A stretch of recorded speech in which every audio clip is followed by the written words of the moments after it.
Hi, everyone. Welcome to the virtual event space for Books and Books, your locally owned independent bookstore in South Florida. I am Christina Russell, the children's and YA book buyer for our stores. And I've been waiting for this day for a very long time. Today is the launch day of Lakesedge by Lyndall Clipstone. I first heard about this book on Twitter when it was announced, and I could not stop thinking about it. I knew I would love it, and sure enough, I got to read an early copy, and I very much did love it. So for those of you who haven't read it yet, this one is dark and romantic and lush. The writing is gorgeous, very immersive, and you're in for such a treat. It's truly very singular. It's like a breath of fresh air, a Gothic breath of fresh air. And I'm very jealous that you get to read it for the first time. And I apologize for my voice. I've got something going on. But yeah, tonight Lyndall will be in conversation with Erin Craig, who creates similarly dark and beautiful stories that read like original fairy tales. Her latest, which is Small Favors. And to get things started, I'm going to read their formal bios, and then I will tell you a little bit about your screen before I bring them back on. So Lyndall Clipstone writes about monsters and the girls who like to kiss them. A former youth librarian who grew up running wild in the Barossa Ranges of South Australia, she currently lives in Adelaide, where she tends her own indoor secret garden. She has a bachelor's in creative writing and a graduate diploma in library and information management. Her conversant tonight is Erin A. Craig. She is the New York Times bestselling author of House of Salt and Sorrows.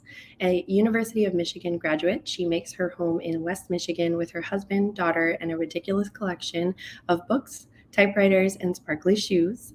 Her second book, Small Favors, published this year with Delacorte Press. So a little bit about your screen. The first thing I want to mention is the big green button center below us, which will take you to purchase a copy of, I also have with me, Lakesedge. We have a very, very limited supply of swag items left. Swag includes the pre-order incentives, which is an art print, a signed book plate, sticker pack, and bookmark, but we've also got a print that's exclusive to Books and Books. So that's while supplies last. I think if you grab a copy tonight, you'll be okay, but you can also email us at orders@booksandbooks.com if you want to make sure you're going to get that stuff.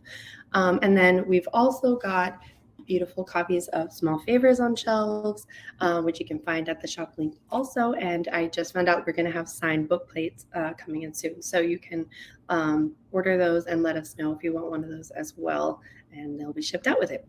So second thing about your screen is the Ask a Question button. It's bottom right-hand corner. I encourage you and invite you and insist that you please ask us some questions. I would love to ask them to Linda and Erin in just a little bit. And that's all from me. So I'm going to bring them back on, and then I will be back for that Q&A.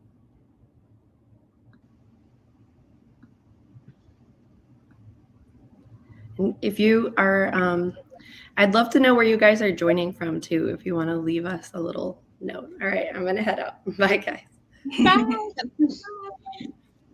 So happy book birthday. I am so excited to be launching Lakesedge with you, and congratulations and hooray, the day is here. It feels like it's been forever. Like it's such a weird kind of thing where it feels like, oh, it's so far away, and then it's like, oh, it's here, it's a real book now. I remember I was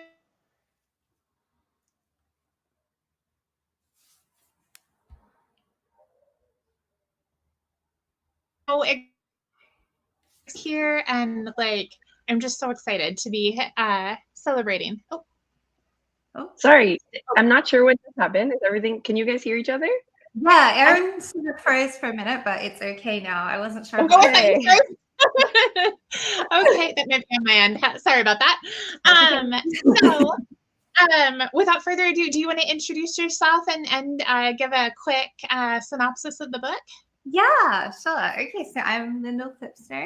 I wrote Lakesedge, which is a Gothic fantasy about a girl who goes to stay at a haunted estate with the monster of Lakesedge. And when she falls in love with him and finds out that he's cursed, she decides to team up with the Lord of the Dead to try and save him. and it's so good.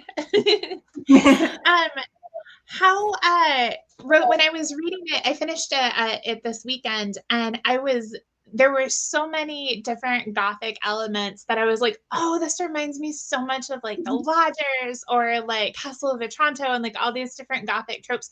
Was there like any one kind of inspiration for the book, or was it just kind of lots and lots of Gothic love?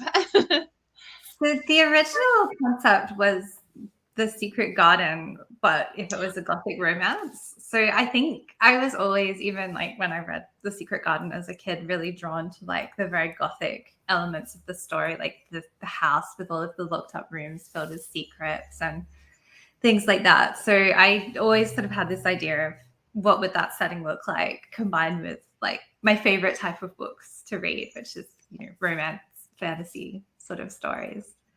So I'm not sure if there was any, aside from The Secret Garden, any one particular thing, but I've always really, really loved Gothic fiction. I grew up reading things like Anne Rice and Poppy Z. Bright. And then when I went to university, I studied a lot of classic Gothic literature too. So I suppose it all just kind of melded together into like all my favorite things when I wrote the book.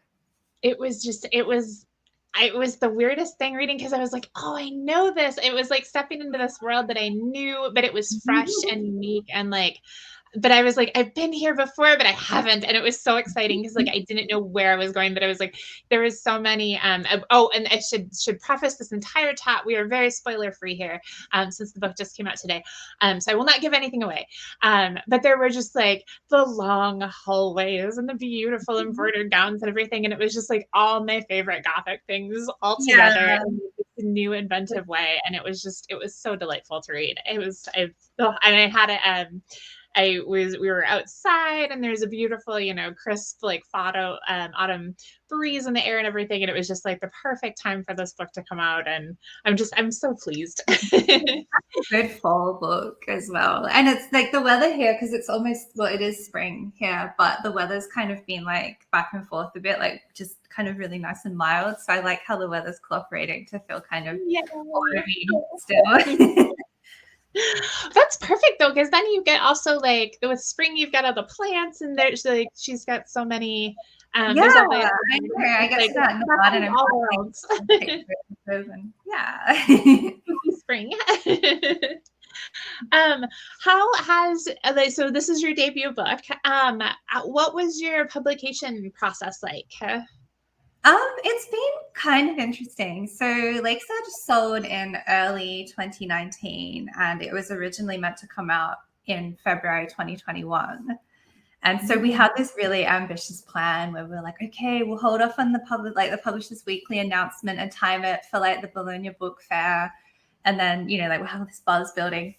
And then we did the announcement, and then Bologna got cancelled because of COVID. And then my pub date got pushed like 9 months ahead because of COVID. And then a couple of months before Lakesedge came out, my editor got a new job and left and went to like a new publisher. So it's been like a really like so many things. And then at the same time, because of COVID, my publisher stopped doing physical arcs and things like that. So this is like the last week is the first time that I got to hold the book when it arrived, which was very, very cool.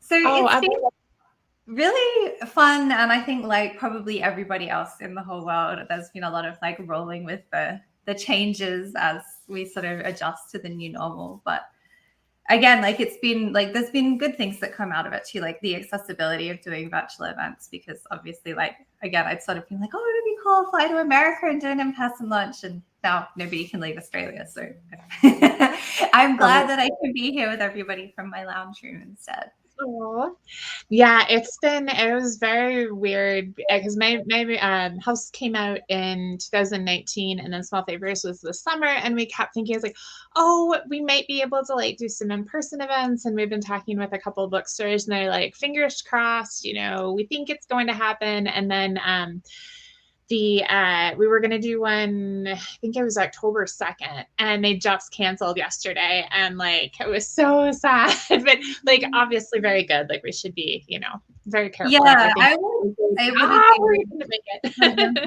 I did an in-person signing at like, because for the Australian version here, but it was like kind of like me at a table with a mask and everybody with masks lining up, and it was really, really cool to be able to like go into a store and see people. But it's very different from what, you know, like when I was sort of querying and on submission in 2019 and seeing what like I thought it would look like versus what it is. But it's been really good anyway, and I'm really grateful for like a fairly smooth run in spite of all of the changes in the world as it's coming out. Oh goodness, yes. What's been your favorite moment so far from like seed of the idea, starting to draft and everything until here we are at this moment? There's been like quite a few. So seeing the sketches of my cover for the first time was like really, really, really exciting. It was about this time last year, actually. We were on holiday, and I got like the email with this, like the concept sketches, and I'd been waiting so long to see the cover, and because the publication date got pushed as well. And so I was just like, maybe it'll never have a cover. I kept having all these panic dreams where they were like, you know what, we're just going to print it with like a cardboard thing wrapped around. And so when I got the cover, and the cover looked really, really similar to the finished version, and I'm just like, this is amazing. So Rich Deus, who's the art director at Macmillan, just drew it. I'm like, how did you take like this random Pinterest board that I sent and turn it into like this absolutely perfect Crimson Peak-esque cover? So seeing that, I'm like seeing how like his vision for the book had just been so absolutely perfect. It was really lovely. And the other really, really lovely thing was when I got my past pages and got to see the book typeset for the first time. That was really, really emotional because that was the first time that it looked like a real book. Mm-hmm. Did you, and I know you, so no spoilers given, this is the first page. So I know I've heard that you drew all of the inside art yourself. I did. Did you get to see, was that there for like first pass pages, or did that come in, was that a surprise after? I knew that it was going to be in there, but yeah, it wasn't in first pass pages. And so when I got my new editor, I remember asking like if they had samples so I could see what it looked like with the art, and they sent me like some of the first chapter, and so like seeing the art in there was really, really cool. That is so cool. I would love to do something like that, but my pages, it would be all these like little stick figures and bumblebees. They're gorgeous. But yeah, getting to have my art in the book is just so wonderful because I've always been this kind of like erstwhile illustrator where I just sort of doodle in the margins and love sketching, but had never really wanted to be able to do it as like a profession. So I really love that I get to combine my two sort of passions together with the sort of the sketchy bits, and it fits so well because when I'm drafting, when I write by hand, I often draw sort of stuff in the margins as I'm sort of brainstorming too. Oh, I love that. Will you, and so this is the first of a duology. Are you going to be drawing more flowers and things, or any kind of spooky things for book 2 as well? You know what? I actually like just had this really random realization the other night that I get to draw like new chapter headers for the second book because like the second book doesn't quite feel real. Like I was on deadline until last week, which has been like a wonderful chaos of like being in a like editorial deadline for book 2 like the week before book 1 comes out. And it's only just starting to feel like a real book now that people actually get to read. And I was like, oh, what am I going to draw? Like, I'll have to think of like a way to, and I love the idea that I'll hopefully like I'll be able to draw something that sort of complements the first book, but has like a little bit of a twist to fit with the plot. For the second book. I love that. That is amazing. So we have Lakesedge 2. I'm drawing a total blank. I'm so sorry. Second book title. The second book's called Forest Fall. Forest Fall. I was thinking woods, and I knew that wasn't right. And I was like, what is that? No, that's okay. I'm a writer. I know words. I know things like this. Do you have a pub date for that yet? Or is it still kind of squishy limbo land? I think it's like vaguely set for fall 2022. Is that next year? Yeah. So, I mean, I'm assuming it's around I think we're aiming to have it turned into copy edits in mid-October, which is sort of frighteningly soon. But yeah, writing the second book is really, really different to the first book. It's very like, I'm just like, are you sure? Like, I spent years writing the first one and now this one's kind of done. But I think / hope that I'm a bit of a cleaner drafter now. Like, I feel like I learned a lot through editing Lakesedge and was able to be a bit more intentional when I was writing Forestfall. So I'm hoping it won't require like the same level of like excavation via revisions that Lakesedge did. Oh goodness, yes. I remember my first edit letter for House. It was 14 pages long.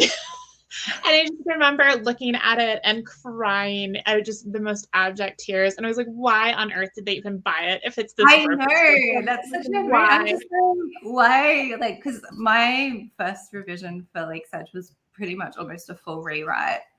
Mm-hmm. And I'm like, what if I turn it back in and my editor's like, wow, we've clearly made a huge mistake. I love that we all have this like horrible, like the editors need to like, okay, this is an edit letter. It's going to be scary. You're going to cry for like 15 minutes, 5 days, whatever. And then it's going to be fine. I know it's easier as it goes on because now I know how I'll react. So like with every edit letter, I'm like, okay, I have to factor in like the first day is usually just like this existential despair where I questioned everything and I feel really embarrassed. And I'm just like, why are they like, I bet they're all sitting at like a meeting at Macmillan right now talking about how they can get rid of me because I'm such a terrible writer. Oh no. And turning in the second book is so scary too, because at least with Lakesedge, they kind of knew what they were getting. And then I'm just like, what if I send in this draft and they're like, oh wow, like she really that was just like a fluke and she can't. And then there's all these horror stories of people in my debut year who'd had like they turned in the second book and their editor hadn't liked it or something. I'm just like, what if that's me? So but I was very relieved that my editor liked it and that it turned out okay. Oh goodness.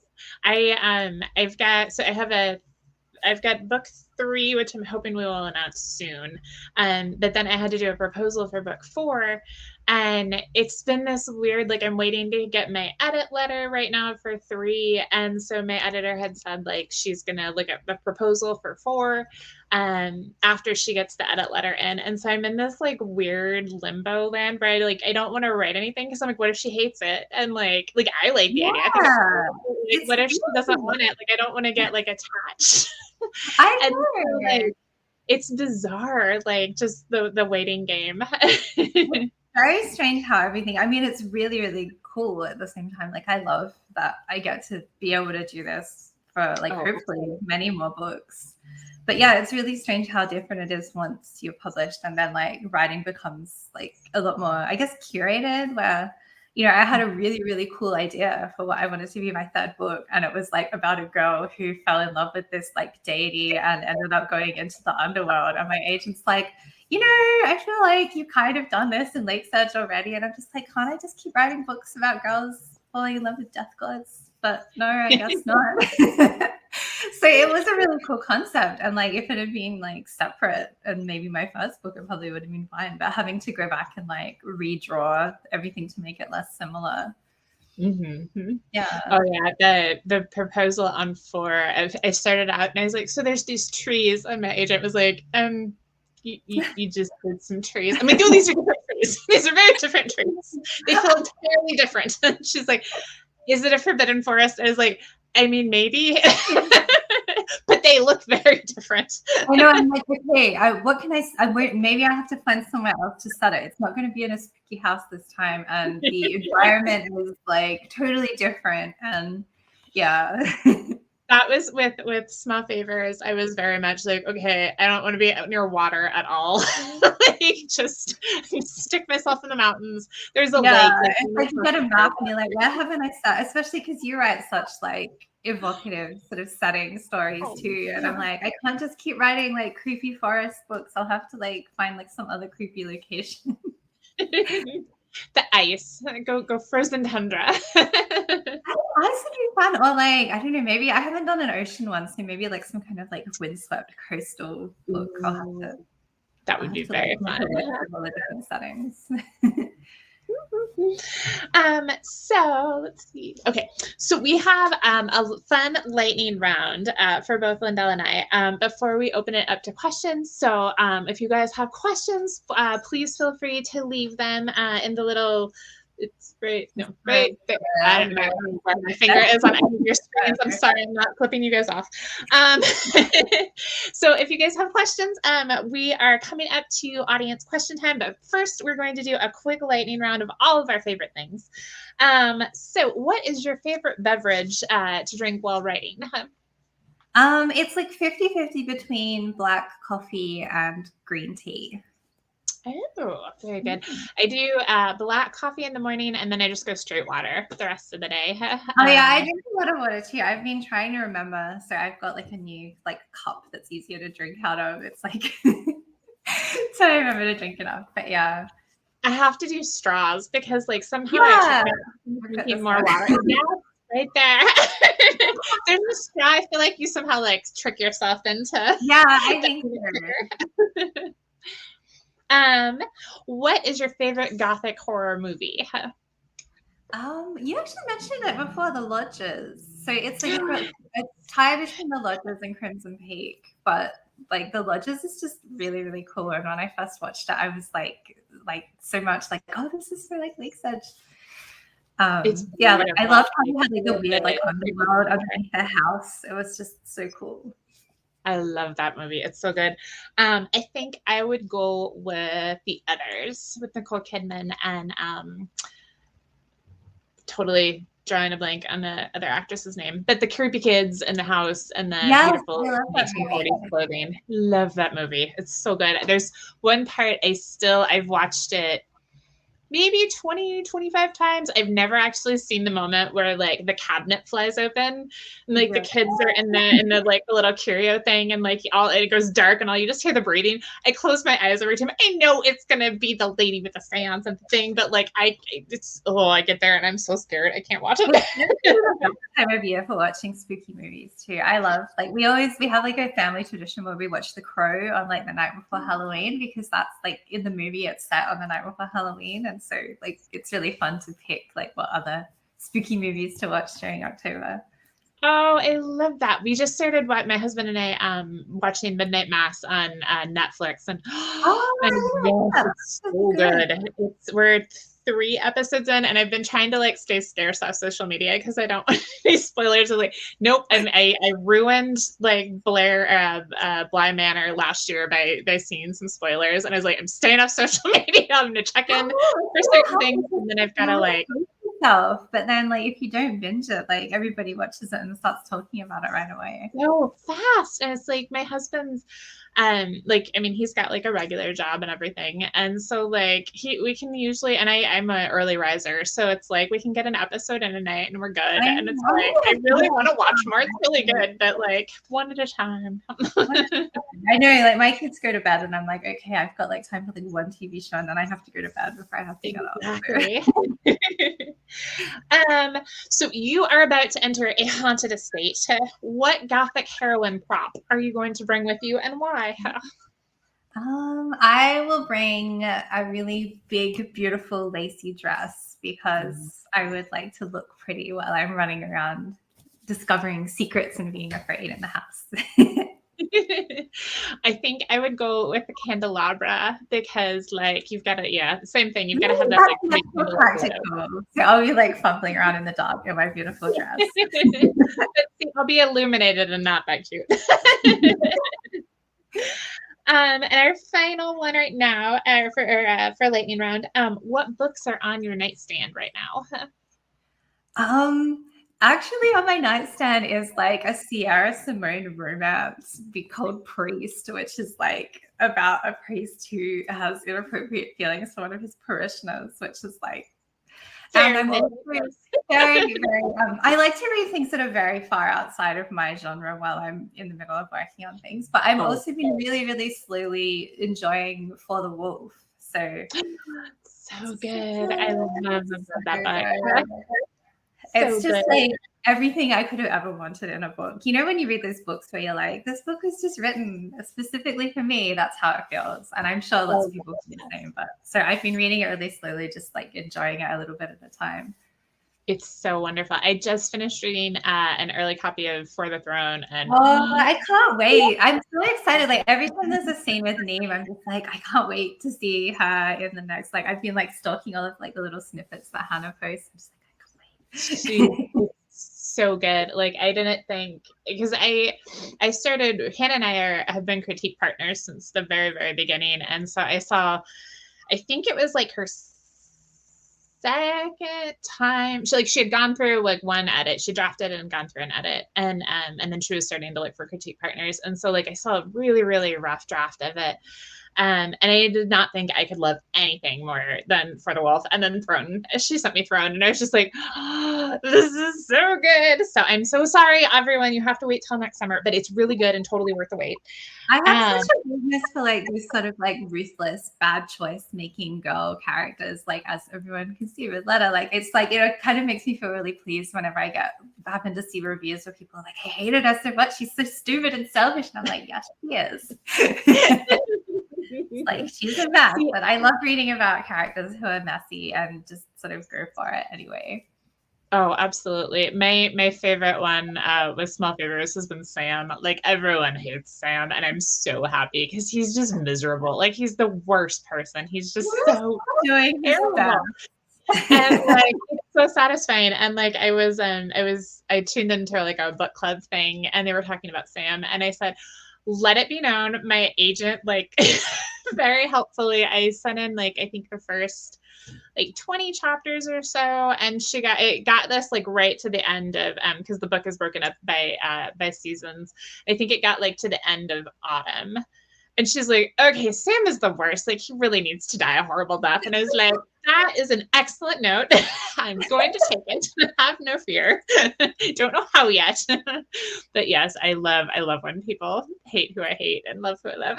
Yeah, it's fun to get like such a visceral response from like a character you just made up from nothing. It's very cool. Absolutely. I just finished a fantastic book, The Echo Wife by Sarah Gailey. I'm not sure how to say that one, but it is so good. I read it in like 2 days, and it's very Bluebeard-esque with like clones.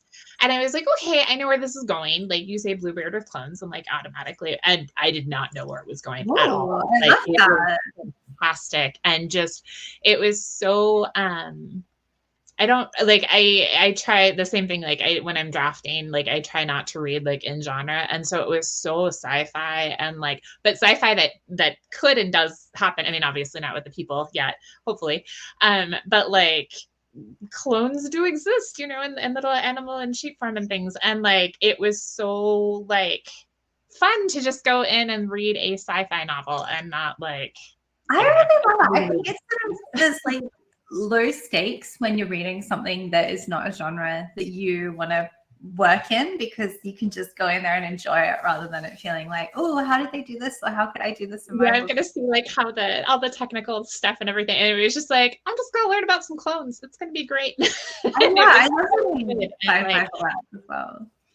Oh, it's delightful. And I just started today The Clackety. It's middle grade, which I don't read a lot of, and it's like super weird, like haunted town, and things go wrong, and I'm like on chapter 3 right now, so I'll learn more, but it's also I love weird middle grade. Like I sort of don't read much of it either, because I kind of don't get a huge amount of time to read, and so it becomes less of a priority. But I'm looking forward to, like, my oldest is 9 now, so I'm looking forward to like him getting a little bit older and we being able to read them together, because stuff like A Series of Unfortunate Events, that kind of vibe, I love that sort of middle grade. Oh, so Tiny Craig is 5, and we've just started chapter books because like we've gone through so many of like when she hits a series, she likes like reread everything. And so we're kind of like at a loss of what to read. And the Sisters Ever After series started by Leah Sipis, and we started reading can't think of the title. I'm totally drawing a blank. It's Leah Cypress. It's The Sisters Ever After. It's a retelling of Sleeping Beauty, but it's Sleeping Beauty's sister who's telling it, her little sister. And so I was like, I had done a panel with Leah, and I was like, this book sounds so fun. Like maybe in a couple of years for Tiny Craig. And then I was like, no, I just want to buy it now for her. And so I was like, this is a chapter book. And she's like, where are the pictures? I'm like, there's no pictures. It's like, Oh. okay. And so we started reading it, and she loved it so much. She renamed some of her dolls like after Edwin the Kitchen Boy and all these things. And so we just started Binocula, which I loved as a kid. And it's the little vampire bunny that goes around drinking all the juice out of carrots and things. She is obsessed with him, and I'm so happy. And I was like, yay, we're getting into That's part of having kids is when like they get a bit older and you can start reading like bigger. I mean, I love reading picture books too, but like reading we read a lot of graphic novels together. Like I've been going to the library and searching through all the stacks for ones that we haven't read yet. And yeah, getting to read together and read that sort of stuff and experience it with them is so fun. Oh, I love it so much.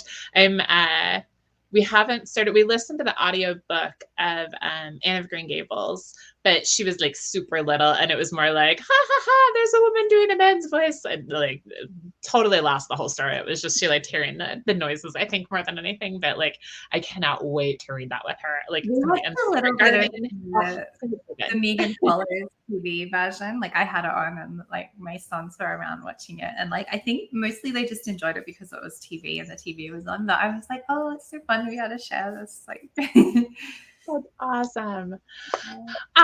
Well, it looks like we have a ton of questions. Yeah, I'm so excited. Thank you everyone for asking questions. I was kind of worried nobody would, and I just have to say. Hello. Hello. All right. Thank you for that wonderful conversation, guys. All right. So I've been looking at these questions. I think I know where I want to start, which is a question I very much want the answer to. Oh. Which is, are you Team Rowan or Team Lord Under? Oh, no. I find it very difficult to choose between them. I will say that like the Lord Under would make a terrible boyfriend because he is just like very alluring, but not a great person. I mean, he's not a person at all. So like in terms of like who would be a better boyfriend, I think you'd have to pick Rowan, but I think it would be a very difficult choice between the two. I love that question. That was from Jessica Olsen, by the way. I'm really excited to hear like which sort of like who people prefer. I'm team Rowan. I liked the wounded sad one. I like the sad Mr. Darcy kind of character is the best. I'm from Caroline. Can you talk about sticking to classic Gothic themes while still making the story feel fresh and new? I think I kind of am lucky in that I'm coming to it from like a background of like growing up reading Australian YA from the 90s, which is like very fresh and has a very distinctive type of voice. So I guess like I'm coming in with like that kind of background, which helps a lot.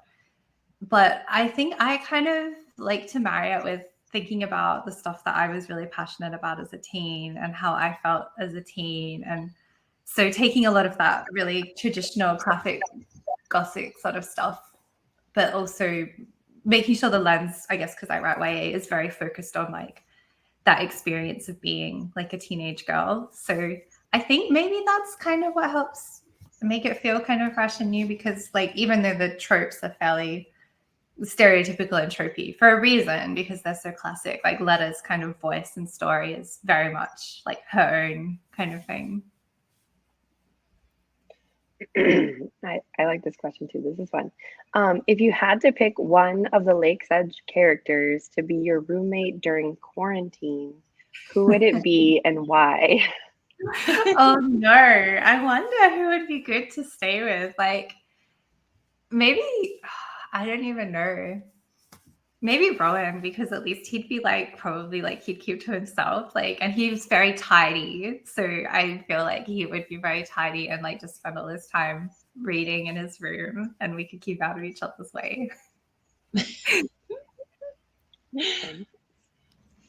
I also feel like Letta would be like a bad roommate, you know? Yeah, I think She'd be fun to like hang out with. I don't know. I don't know. I think this was from your editor, which is, what was it like juggling 3 different editors? Kat Brzezowski, is that? Yeah, Kat. Hi, Kat. Kat is like, she's amazing because she, like, I can't even imagine what it would be like coming in to like work with an author when they're sort of basically like halfway through a series. But it's been really like lovely to we've sort of fallen into sync quite well, and it's been really nice to kind of keep going. But it's been really interesting. I think because I was lucky enough to sort of sell and release fairly simultaneously between Australia, the UK, and America. So Lakesedge came out in Australia the start of September, and it comes out in the UK on the 12th of October. So kind of my US editor, who at the time was Tiff Liao, she kind of drove everything, but there would be feedback from the other editors. And so it was really kind of nice to have so many people giving like editorial advice and helping sort of shepherd the book through. I think the most tricky part was when I was juggling between like getting towards the final past pages and trying to make sure that the changes in like the Australian version would be the same as the US version. So they'd send me and they'd be like, oh, we found a thing that we'd like to tweak. And so then I'd have to sort of go back and try and tweak it in the US one. So like lots of little balancing bits, but it's been really good. I feel really lucky. Like most people are sort of, it's amazing enough to have one publication team. And I feel so lucky to have like 3 really wonderful publishers to work with.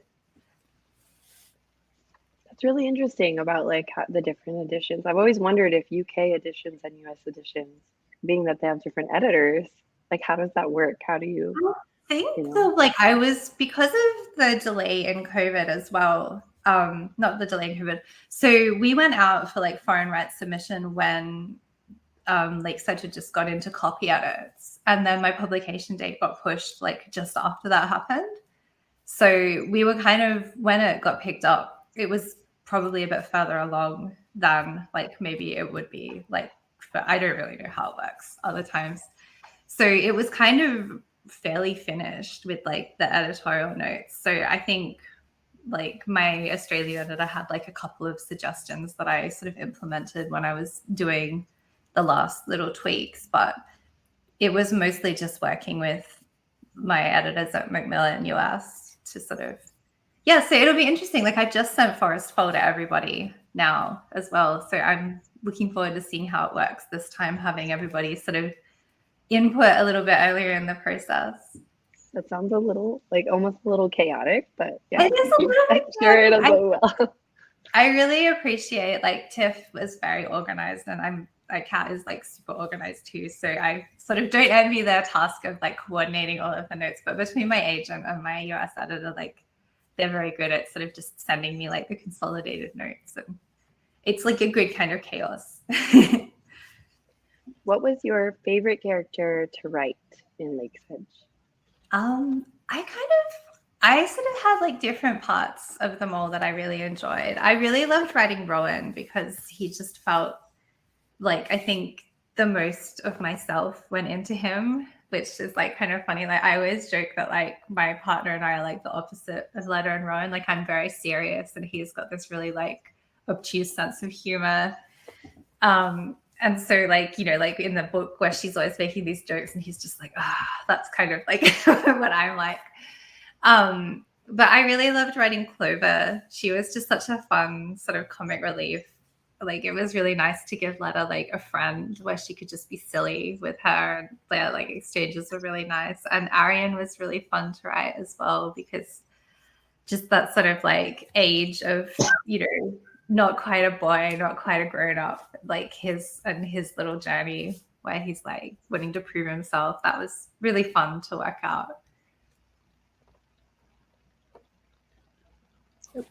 Oh, you went all quiet. Sorry. My There you cat go. was scratching something earlier, so I muted. So what is your writing setup for both of you? Do you guys write like in silence, with music? Do you have playlists for your books or anything like that? Yeah, it really depends like what stage I'm at and what I'm doing. I found like with my last sort of revisions, I kind of needed to like move around the house and find like the right spot to work in. So I have a desk, and I'm really lucky. Like school's been open here like pretty much the whole time through last year and this year. So my kids go to school and I come home and I work from about like 9:30 to 2:30 before I go pick them up. And ideally, like I'd sit at a desk and just sort of work, but depending on how I'm feeling, like when I was doing my last round of edits, it would be kind of like I'd have to pick, like, do I want to work on the couch? Do I want to like work at my desk? Do I want to sit on my bed? And then like, what do I want to have in the background? So sometimes I do make book playlists, which I kind of use more like when I'm in between drafting. Like I might listen to it when I'm in the car or something like that. And then when I'm writing, I usually listen to like kind of atmospheric, like symphonic metal music or like Gothic kind of piano. It sounds so on brand. Like I really like metal music where it's a lot more melodic and not many vocals, and just kind of have that on in the background, kind of on a low volume while I'm writing. My routine kind of, I don't know if it's like just the way I am or it's just circumstances, but mine usually depends on like how big Tiny Craig is at any given moment.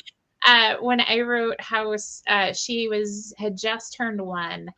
And so she was still she'd get up in the middle of the night for snacks and things. And I was still breastfeeding at the time. And so like, I'd go in and like I would end up writing a lot of it in silence in a dark nursery, like on my phone with my thumbs, because she was trying to get her back down to sleep and everything. And so everything was silent. And so I was like, oh, I'm totally one of these people. Like everyone would always be like, oh, what was your playlist for House? And like nothing, because we didn't want the baby to wake up.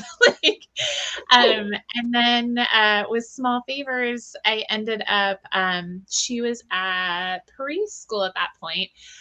For a hot second, and then COVID hit, and we moved. We did a big cross country move, like right in the middle of lockdown, which I totally recommend. It was so much fun. And very easy and not at all complicated. And then we were like, okay, well, she's preschool. Like, we don't really like, I'll homeschool her, but like, it's preschool. So I started waking up really early in the morning. So I'd have like about an hour or two before my husband would get up for breakfast and everything. And then I would try to get in like some little times during the day. And I realized with that, like I needed to be able to be like, okay, this is writing time. Like, let's sit down and do this. And so I made myself a playlist of like instrumental, The Village, lots of James Horner stuff for that. And it was like, I always listened to the first song to start off my writing session, and it became muscle memory. Like I'd hear that song and it's like, okay, it's time to write. It's 5 a.m, but let's do this. And then my third book, it was kind of the same thing. I was homeschooling, and then throughout the summer, she was at home. So it was like lots of early mornings. And now this next project I'm working on, she's at school, hopefully like for forever. And we don't have to go back to the homeschool stuff. But she's, gone all day, and it's so weird having like the house quiet and stuff. So I was like, I'm not going to write in my office. I'm going to go to the library and write. And this is going to be great. And it was really good when I was in the research phase. Cause I was like, had a huge table. I could spread everything out. And then like, I started to try to write my synopsis, and I was like, oh, what's that person reading? Oh, what's that person over there doing? And like, I gotta be in my chair now. Right. Cause I'm nosy. I get distracted. So it's really hard not to be distracted, especially at libraries where there's like all the books. There's so many things to look at, and like people are like just wandering around with books. I don't know what they're reading. Like it's fun. I might want to check it out next. I don't know. Yeah. I feel like such a big difference. Like I think my eldest was already in preschool when I first started working on Lakesedge, and I had just finished like a work contract. So my mom used to look after my youngest while I was working. So I got her to keep my days of like childcare, and I used those for writing. But yeah, having like 5 days a week, even though that time goes so quick when they're at school, it goes so fast. Oh, yeah. Just having them out of the house and being able to just focus, because the times where it's been like, we've had a couple of very short lockdowns or like school holidays, and it's just like, I don't know why you can play so nicely, and the minute I sit down in my chair, like somebody either gets hurt or they have a fight or they just show up and they're like, I'm hungry like right now. So like, please open this Play-Doh for me. I know you can do. I can do it myself, but I need you to open up the Play-Doh. I need you to find some blue tack so I can pick up this picture that I drew right this second. And it's like, okay. So I've gotten really good at like, that's the thing. And ideal time is like, I find the perfect spot and I light a candle and I listen to music. But I'm also like, when I'm on deadline, I do a lot of work, like listening to, TV or my kids playing Roblox in the other room, and kind of working wherever there's space, like sitting at the kitchen table in between cooking dinner and just doing little bits here and there. So it's a little bit chaos as well. I eat a lot of chicken, I realized, like while I draft, because like I get it cut like dinner time. And then you can get like a good solid 10 minutes before you have to start stirring stuff. And I can get so much done in those 10 minutes waiting for chicken to cook. It's all about the pockets of time. So Haley asked, was Lakesedge the first novel you finished, or is there a secret vault of others? It's the first novel-length thing that I finished. So I did a creative writing honors degree in about 2007. And part of that was writing a lot of short fiction. So I've written quite a few sort of short pieces between like, I don't know, now and then. And I've also written like a fairly long Cullen and Mage Inquisitor Dragon Age fanfic, if that counts. Like that was really good fun. But yeah, Lakesedge was the first book-length thing that I wrote. And I think that was probably why it was such a difficult revision journey, because I sort of had to learn so much about writing craft through the process of revision. Which I'm not sure, like, I think you either kind of learn everything with one book, or you kind of write a book and then shelve it and then write, like you get better with subsequent books. So yeah, it's interesting. I feel really lucky, and that it feels quite special that like my first book that I wrote is my debut as well. JC Sellers asked, where is your real life setting inspiration for Lakesedge? The real life setting for Lakesedge is kind of a mix between where I grew up. So I grew up in the Barossa Ranges, which is, I'm trying to think of an equivalent. It's like a wine growing region. And then there's sort of like hills behind like the valley where all the vineyards are. So I grew up in like the sort of hill part of it on this 40-acre rural property with like a dad who was very into like growing native plants and things like that. So part of it was just, I think, growing up being in that kind of environment. Like we had this big backyard full of like granite boulders and trees and wild blackberries, and it was like at the time I think I really craved being in like the city, but I'm very nostalgic about it now, and I loved sort of thinking about all of the stories that I dreamed of as a kid playing in the backyard and things like that. And the other sort of half of it is probably the Adelaide Hills, which is a little bit further away from where I grew up, and it's a lot more temperate. So it's got this kind of, to me, it always had this kind of European feel to it. So there was like a mix of like Australian native plants and pine trees, and it was a little bit cooler. So everything was much more green. And yeah, so that's sort of like that kind of feel as well. Erin, there was a question here from Haley. I remember you finally watched the Barbie 12 Dancing Princesses. What did you think? I haven't watched it yet. I was supposed to. I checked it out from the library, and then I don't know what happened, but life happened, and I could not talk Tiny Craig into it at first. She doesn't play with Barbies right now, and so like I was like, oh, it's a Barbie movie. And like, it meant nothing to her. So she was like, I want to watch Max and Ruby. So I think we got on a Rosemary Wells kick, and I had to return it. But I am going to, and I need to do like a live tweet session, because I've joined TikTok now, and there was one girl who tagged me in a house post that I've completely ruined her childhood and her memories of the 12 Dancing Princess movie. And I was like, I haven't seen it. I don't know what this is. So I should do that like sometime in the near future. Maybe while Tiny Craig is at school, I'll do a live watch and tweet everything and all my terrible takes. I'm going to ask my last question, which is, what can we expect? Sorry, baby. What can we expect from Forest Fall, which is, if you don't know, is the sequel to Lakesedge? Yeah. So Forest Fall is kind of a direct sequel. I think it sort of takes place about a month after the end of Lakesedge. And it's dual point of view. So Rowan has point of view chapters as well, which has been really, really fun to write. And it's got a lot of, I guess, like the best way to describe it would be, it's kind of like Orpheus and Eurydice crossed with like Raylo Force Bond. So take that however you want.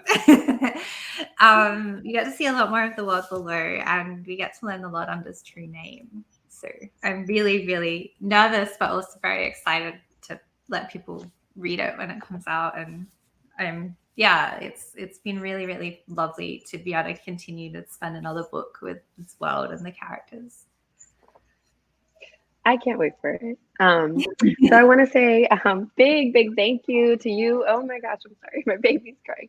I'm so sorry. But I want to say big thank you to you, Lyndall Clipstone, for partnering with us on the pre-order campaign and doing your launch with us. And to you, Erin, for being a wonderful conversant tonight. I want to remind everyone in the audience. Oh, and of course, thank you to our audience. Thank you for hanging out with us. Thank you for showing up and asking questions and supporting Books and Books and Lyndall with your purchases. I want to remind everyone we have gorgeous copies of Lakesedge. They are in stores. They are online, wherever you'd like to grab it. And we have a few more swag packs for those of you who are interested. And then I also copies of Small Favors by Erin Craig, and we'll have signed book plates soon as well. So again, thank you to everyone watching. Thank you to Lyndall and to Erin. I had a lovely night, and I'll see you guys soon. Thank you for having us. Bye. Happy birthday! Yay. Thank you.